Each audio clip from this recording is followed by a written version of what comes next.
Dah ke? Dah Luk. Okey. Assalamualaikum dan salam sejahtera. Selamat bertemu dalam perbahasan kita bagi sesi kali ini. Perbahasan kita akan dimulakan sekarang. Izinkan saya untuk mempersilakan dan memperkenalkan ahli-ahli panel yang akan menyampaikan hujah-hujah serta bidasan pada perbahasan kali ini. Pada hari ini perbahasan hari ini terdiri kepada dua kumpulan, iaitu kumpulan 1 dan kumpulan 2. Kumpulan 1 diwakili oleh Muhammad Rahimi bin Ayub dan Dizaki Zaudin bin Sabaruddin, manakala pasukan 2 diwakili oleh Muhammad Hakimi bin Husin dan Faizal bin Ali. Usul yang akan dibahaskan pada perbahasan kali ini ialah hadiah versus rasuah. Adalah diharapkan agar ahli-ahli panel akan menumpukan hujah dan bidasan kepada usul tersebut.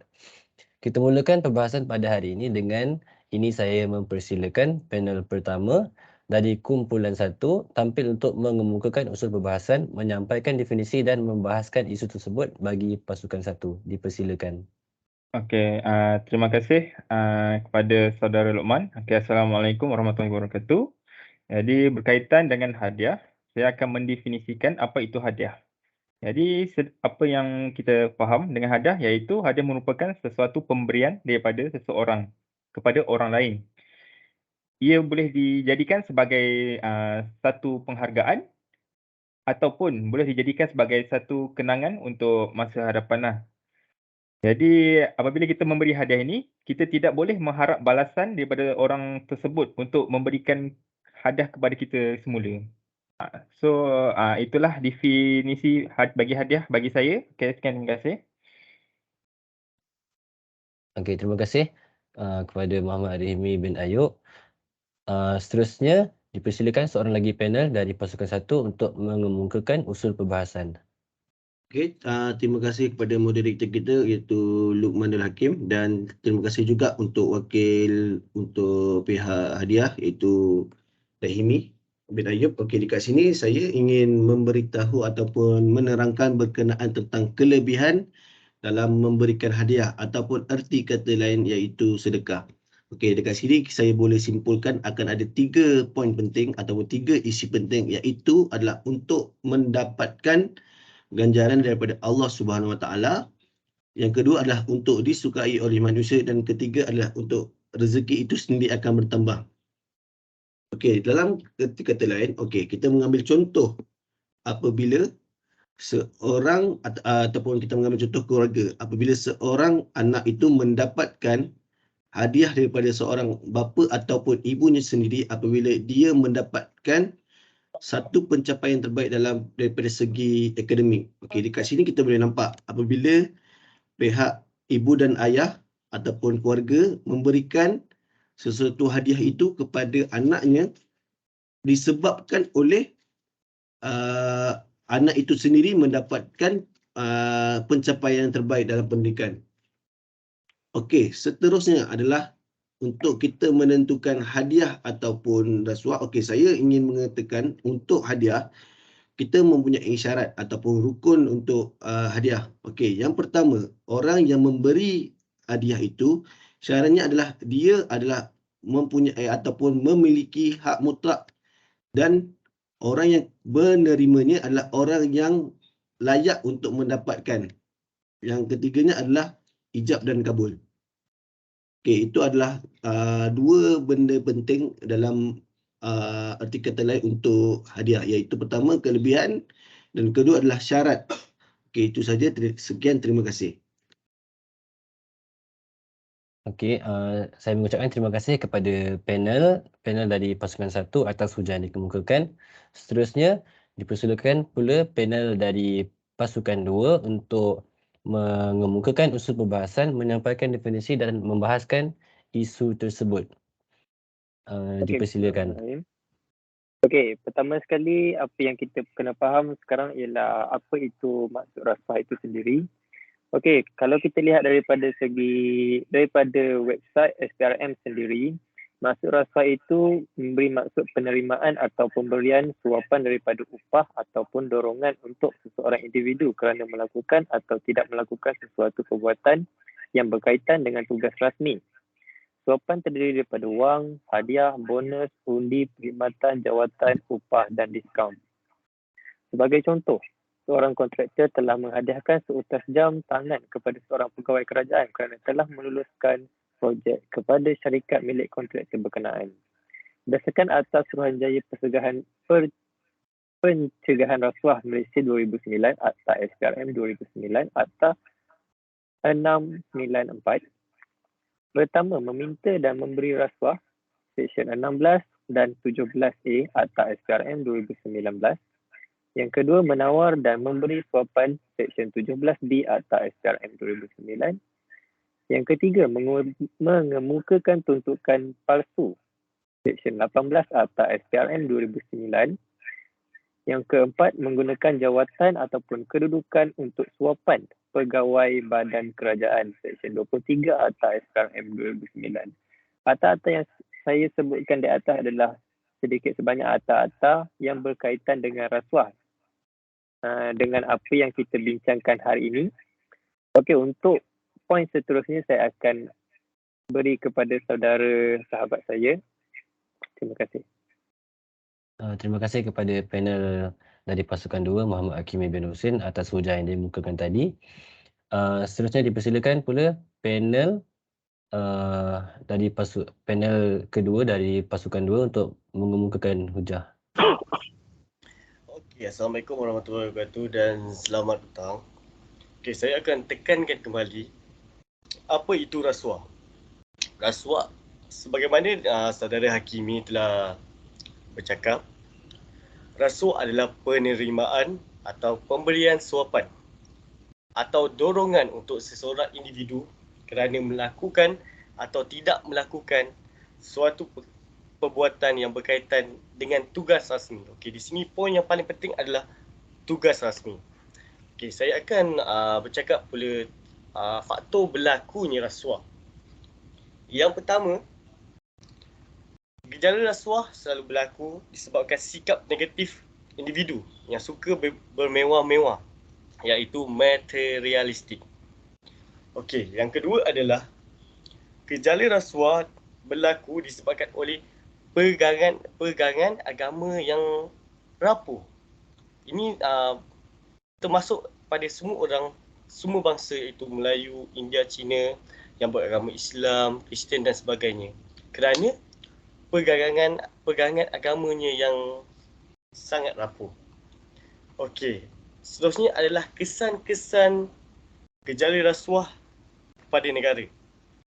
Yang pertama adalah melumpuhkan fungsi perjalanan sesuatu organisasi. Yang kedua, menyebabkan pentadbiran negara menjadi lemah dan huru-hara. Dan ini yang paling penting, iaitu kesannya kepada negara adalah menjejaskan imej dan kredibiliti negara kita. Okey, sekian, terima kasih. Terima kasih. Saya ucapkan terima kasih kepada panel-panel dari pasukan 2 atas hujan yang dikemukakan. Perbahasan dalam sesi ini diteruskan lagi. Dengan ini saya mempersilakan panel dari pasukan 1 untuk mengemukakan bidasan dan hujah-hujah beliau. Dipersilakan. Okey, saya Zaki. Okey, untuk saya bahaskan berkenaan ataupun saya menegaskan tentang hadiah itu sendiri. Okey, hadiah dan rasuah ni kita boleh membezakannya apabila kita mengambil contoh mudah. Contoh yang saya boleh katakan apabila seseorang itu sesebuah organisasi itu mendapatkan projek. Okey, apabila benda tu ataupun pemberian itu berlaku sebelum ataupun selepas daripada tempoh untuk mendapatkan projek itu, boleh dikatakan sebagai hadiah. Okey, kita mengambil contoh. Apabila sebuah company ataupun sebuah syarikat A memberikan hadiah kepada syarikat B bukan untuk mendapatkan apa-apa balasan. Kemungkinan hadiah yang diberikan itu adalah tanda terima kasih. Okey, saya ulang kembali, adalah tanda terima kasih kepada ataupun tanda penghargaan kepada syarikat B kerana telah mendapatkan kemungkinan projek yang besar yang mana projek itu juga telah dilebuhkan oleh syarikat-syarikat luar negara. Okey, saya mengambil contoh daripada saudara Hakimi sendiri mengatakan apabila sebuah penjawab yang menerima rasuah apabila mendapatkan sebuah jam tangan. Okey, dekat sini kita boleh lihat benda tu berlaku pada tempoh untuk mendapatkan projek yang mana seorang penjawab awam itu sendiri telah menerima. Okey, bermaksud dia mengharapkan balasan apabila dia memberikan penjawab awam itu sebuah jam tangan. Okey, dekat situ kita boleh nampak. Okey. Jadi, okey, itu adalah poin. Okey, yang kedua adalah hadiah ni juga tidak semestinya dalam bentuk wang ringgit. Okey, itu adalah poin saya. Okey, minta kalau ada saudara Rahimi untuk bercakap. Okey, bagi saya, berkaitan dengan apa yang saudara Dizaki bincangkan berkaitan dengan pegawai awam yang menerima hadiah. So, terdapat akta mengenai pegawai awam iaitu ia boleh menerima hadiah dengan kebenaran daripada pihak atasan. Jadi dalam bentuk yang ditentukan oleh pegawai kerajaan, haruslah dibenarkan menerima pemberian hadiah tertakluk kepada kelulusan ketua jabatan. Makna kata, sebelum pegawai kerajaan menerima hadiah daripada pihak luar, jadi ia perlu mendapatkan kelulusan daripada orang atasan dahulu. Perkara ini telah diperuntukkan di bawah sub peraturan Peraturan Pegawai Awam, Kelakuan dan Tata Tertib 1993 seperti berikut. Jika seseorang itu menyebabkan ia sukar bagi seseorang pegawai untuk menolak sesuatu hadiah atau cenderamata yang bernilai yang penerimaannya dilarang oleh peraturan ini, maka hadiah itu boleh diterima secara rasmi. Tetapi terdapat pegawai itu hendaklah dengan seberapa segera yang praktik dengan ia perlu mengemukakan tulisan kepada ketua jabatan dan haruslah menerangkan tentang hadiah yang diterima oleh orang luar. Berkaitan dengan isu akta ini, boleh dikaitkan dengan hadis di mana Ibn Al-Arabi pernah berkata mengenai pemberian dari seseorang kepada seseorang yang lain. Mana kata, ayat ini telah menunjukkan pemberian yang menghadiahkan sesuatu kepada seseorang itu adalah dibolehkan. Jadi, terdapat sabda Nabi Muhammad SAW yang membawa maksud, hendaklah kalian saling memberi hadiah, nescaya kalian akan saling mencintai. So, jadi ini ialah daripada riwayat Al-Bukhari ayat 594. Jadi itulah isi saya. Sekian, terima kasih. Okey, saya minta untuk moderator memberikan saya ruang sedikit untuk menambah sedikit berkenaan hadiah. Okey, terima kasih. Okey, kita mengambil contoh. Hadiah ini telah ataupun boleh dikisahkan pada zaman dahulu. Okey, kita mengambil contoh. Apabila Nabi Muhammad menyuruh Ibnu Lutaybah untuk menjadi wakilnya menguruskan zakat kepada Bani Sulaim. Okey, dekat sini apabila Bani Sulaim itu telah mendapatkan zakat itu, bermaksud zakat hak itu adalah hak Bani Sulaim. Betul tak?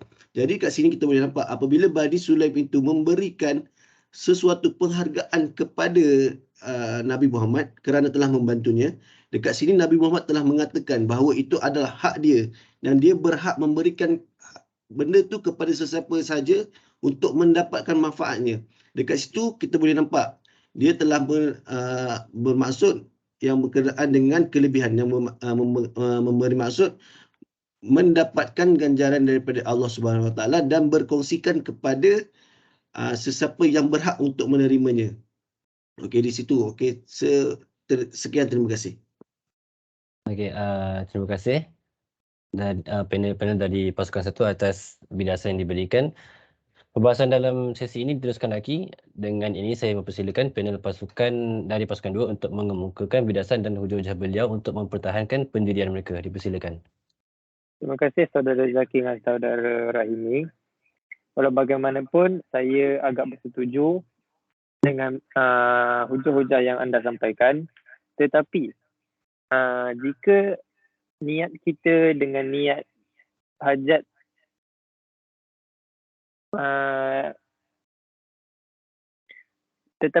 maafkan saya, tetapi kalau niat kita tidak betul untuk memberi hadiah tersebut akan menjadi rasuah. Okey, saya beri dalam perbezaan antara rasuah dan hadiah dalam kitab Al-Ahkam Al-Sultanah. Perbezaan antara rasuah dan hadiah adalah rasuah merupakan sesuatu yang diambil dengan meminta dan hadiah pula merupakan sesuatu yang diberi dengan kebajikan. Manakala hadiah dengan niat disampaikan hajat yang menzalimi hak orang lain, maka pemberian itu dianggap sebagai rasuah dan ia adalah haram dari sisi agama. Menurut Akta Pencegahan Rasuah 1981, rasuah bermaksud suapan untuk menguntungkan diri dan menindas hak orang lain. Maka apa jua bentuk hadiah dari seorang yang mempunyai hajat adalah dikira sebagai suapan. Perkara ini perlu diambil perhatian kerana ditakuti akan menjatuhkan seseorang kepada amalan rasuah. Oleh itu, perlu kita fahami perbezaan antara hadiah dan rasuah. Dalam makna yang lain, perbuatan rasuah itu boleh ditutupi dengan perbuatan hadiah sehingga perbuatan rasuah itu tidak ketara berlaku atau tidak nampak sebagai rasuah. Allahuakbar. Jadi saya akan menyerahkan kepada panel 2. Terima kasih. Dipersilakan panel kedua dari pasukan 2. Okey, saya amat bersetuju dengan hujah-hujah yang diberikan saudara Dizaki, saudara Rahimi dan saudara Hakimi. Tapi kita kena faham, di sini saya tidak mengatakan bahawa pemberian itu semestinya buruk. Tidak. Memang betul pemberian itu boleh dianggap hadiah dan boleh dianggap rasuah. Ini kerana seperti bagaimana saudara Dizaki telah menyebut, pada zaman Rasulullah SAW sendiri, hadiah itu telah diamalkan dan diguna dengan baik atas niat dan keikhlasan yang betul. Okey, tapi di sini pada zaman yang sangat mencabar, lebih-lebih lagi kita baru tamat dalam fasa akademik COVID-19. Jadi konsep pemberian itu saya menganggap lebih kepada rasuah kerana pada zaman ini dengan zaman dulu memang sangat berbeza. Pada zaman ini kita lebih kepada sikap materialistik, sentiasa tidak mencukupi. Jadi itu yang akan menyebabkan rasuah ini berleluasa dengan niat ataupun tanpa niat. Ini kerana seperti bagaimana saya cakap tadi, tidak semestinya pemberian itu semuanya yang buruk dan pemberian itu adalah baik. Ini bergantung pada situasi dengan keadaan yang kita lalui. Lebih-lebih lagi macam saya cakap, zaman sekarang yang macam kita semua tahu ekonomi yang sangat tidak stabil dan kos sara hidup yang tinggi. Jadi konsep hadiah itu mungkin boleh diguna pakai macam saudara Dizaki cakap pada awal hujah tadi, pemberian hadiah sebenarnya ibu bapa kepada anak-anaknya itu boleh dianggap hadiah. Tapi bila kita bercakap dalam konsep dunia luar, dunia yang besar, pemberian itu boleh dianggap rasuah kerana rasuah ini sebenarnya berlaku antara dengan niat atau tanpa niat. Jadi bagi saya di dunia luar, konteks hadiah itu tidak tepat. Saya still berpegang bahawa jika berlaku apa-apa di dunia luar, sebagai contoh antara ahli korporat, saya tetap dengan pendirian bahawa itu adalah rasuah. Sama ada dengan niat ataupun tidak. Dia beri dan ada orang menerima, itu adalah rasuah. Itu adalah pendapat saya. Sekian, terima kasih. Terima kasih kepada ahli dari pasukan 2. Maka saya ingin mengucapkan terima kasih juga kepada kedua-dua belah pasukan atas bidasan dan hujah-hujah yang diberikan. Maka di sini saya dapat simpulkan bahawa hadiah adalah sesuatu yang diberi atas tanda terima kasih atau penghargaan tanpa mengharapkan balasan, tidak kira dari segi apapun. Sebagai contoh, bapa memberikan hadiah kepada anaknya kerana mendapatkan pencapaian akademik yang baik di sekolah. Manakala rasuah itu pula adalah seseorang memberi sesuatu dengan mengharapkan balasan dari orang yang menerima, sama ada dari segi wang, jawatan, undi atau lain-lain. Dari sini kita dapat lihat bahawa niat memainkan peranan penting bagi membezakan hadiah dan rasuah. Dengan ucapan pengulungan dari saya tadi itu, maka berakhirlah perbahasan kita pada kali ini sehingga bertemu semula pada perbahasan yang akan datang. Dengan ini saya mengucapkan terima kasih dan syabas kepada semua ahli-ahli panel yang terlibat. Terima kasih. Terima kasih. Terima kasih.